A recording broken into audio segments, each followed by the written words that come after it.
এই চিকেনটা রান্না করে এত প্রশংসা পেয়েছি বলে বোঝানো যাবে না। আসলে প্রশংসা না করে উপায়ও নাই। এটা খেতে এত মজা হয়েছিল, শুধুমাত্র স্পেশাল এই একটা মশলা দেওয়ার কারণে এটার ঘ্রাণে পুরো ঘর মোমো করছিল। খুবই সুন্দর একটা রেসিপি, তাই পুরো ভিডিও দেখতে থাকেন। আশা করি ভালো লাগবে, আর ভিডিওটা শেয়ার করে রেখে দিবেন। আর হ্যাঁ, এটা কিন্তু সাদা ভাত, রুটি, পরোটা, পোলাও অথবা চাইলে লুচি দিয়েও খাওয়া যেতে পারে। আজকের রেসিপির জন্য সব কিছু গুছিয়ে নিয়েছি। তো এখন রান্না করার জন্য চুলায় একটা প্যানে একটা লেয়ার মুরগির অর্ধেকটা পরিমাণ দিয়ে দেব। এখানে প্রায় 3 কেজি পরিমাণ চিকেন ছিল, তো তার অর্ধেকটা আমি দিয়ে দিলাম, মানে 1.5 কেজি পরিমাণ চিকেন। এখন এর মধ্যে 1 কাপ পরিমাণ পেঁয়াজ কুচি দিয়ে দেব, আর পেঁয়াজটা আমি গোল গোল করে একটু মোটা করে কেটে নিয়েছি।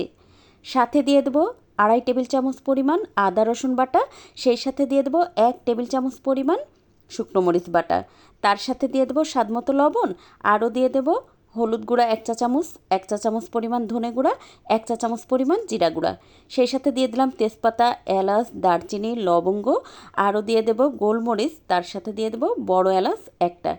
আর হ্যাঁ, এখানে কিন্তু আমি 5টা দিয়েছিলাম সাদা এলাচ, আর দিয়েছি 4-5টা গোলমরিচ, সেই সাথে লবঙ্গ 3-4টা এরকম মিলিয়ে দিয়েছি।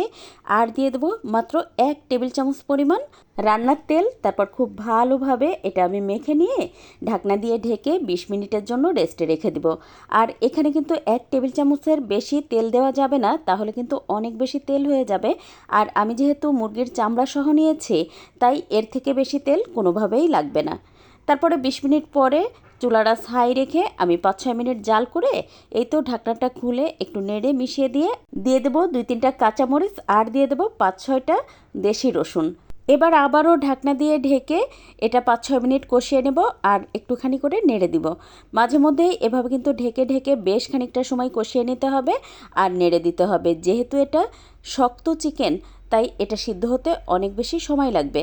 তো এখন কিন্তু এর মধ্যে দিয়ে দেব 1 কাপ পরিমাণ গরম পানি, তারপরে নেড়ে মিশিয়ে দিয়ে ঢাকনা দিয়ে ঢেকে কষিয়ে নেব বেশ খানিকটা সময়, আর ঢাকনা খুলে কিন্তু মাঝে মধ্যে নেড়ে দিতে হবে। তো এই তো দেখতেই পাচ্ছেন আমি প্রায় 15-20 মিনিট এটা খুব সুন্দর করে কষিয়ে নিয়েছি। এখন এর মধ্যে দিয়ে দেব আগে থেকে কেটে ধুয়ে পরিষ্কার করে রাখা 3টা আলু। আলুটা আপনারা আপনাদের পছন্দ বুঝে দিয়ে দেবেন, আর ভালো না লাগলে আলুটা দেওয়ার দরকার নাই। সাথে দিয়ে দিলাম 3টা শুকনো মরিচ, একটুখানি নেড়ে মিশিয়ে দেব। তারপর ঢাকনা দিয়ে ঢেকে 5-6 মিনিট এটা কষিয়ে নেব, যেন আলুর মধ্যে এই তেল মশলাটা খুব ভালোভাবে ঢোকে। এখন ঝোলের জন্য দিয়ে দেব 2 কাপ পরিমাণ গরম পানি। এবার এটা নেড়ে মিশিয়ে দিয়ে আবারও ঢাকনা দিয়ে ঢেকে চুলাটা হাই রেখে এটা রান্না করে নেব, যতক্ষণ না পর্যন্ত সব কিছু খুব ভালোভাবে সিদ্ধ হয়ে যায়। বেশ খানিকটা সময় রান্না করে নিয়েছি, আর সব কিছু তো 90% মতো সিদ্ধ হয়ে গেছে।